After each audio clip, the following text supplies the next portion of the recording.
I'm Nico, and yeah, we're 121GameOn, the future of esports. Let's take a look at the market, shall we? So, 123 billion euro market. That's small, with only 2.5 billion online gamers. 500 million of which actually watches live esport content every year. That grows by 15%. So we thought, how do we take part?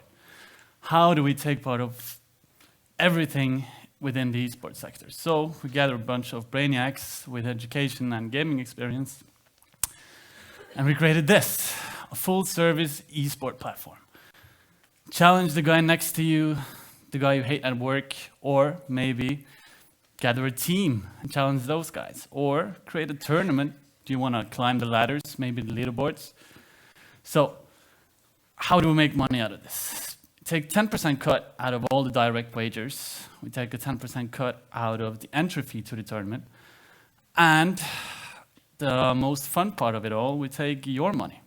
So do you want to pay $1 million to have 10 seconds of commercial on TV? Or do you want us to maybe create something in 3D inside the actual game maps? We launched in March. Since then, 48,000 hours been played on the platform. A normal guy in Norway works 1,800 hours a year. Here, there's startups and investors. I guess you work a little bit more. But this is really interesting. And how we had any traction so far? Yeah, we've reached 27 million people in social media, had 2.5 million views on videos, and over 200,000 people have actually entered our platform. All the blue spots on the map there is users. We've only used a little bit of marketing in Europe, but with the good help of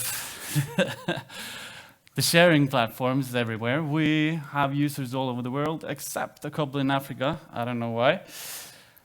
This is the team. Fantastic team. Don't have time to go through all of them, but you can ask me later if you want.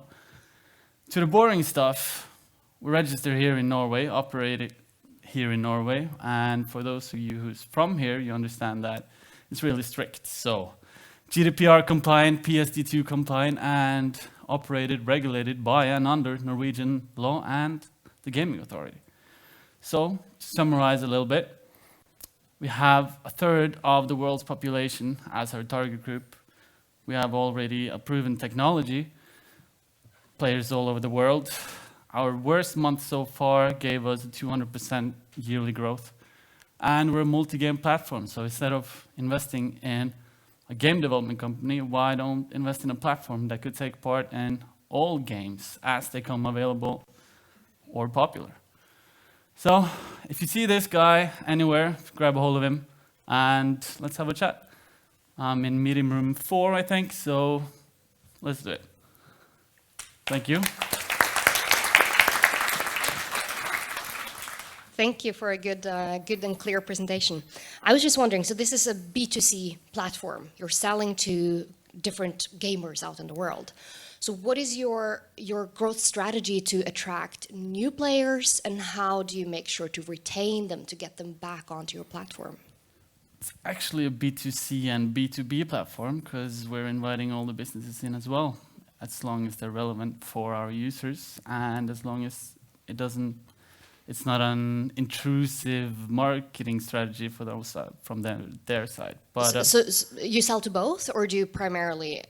We sell to both, but the players, they're allowed to set €1 or 2 between themselves, place a bet on your own skills. It's a skill-based platform, no gambling at all, no gambling. So yeah, and the growth, it grows by itself.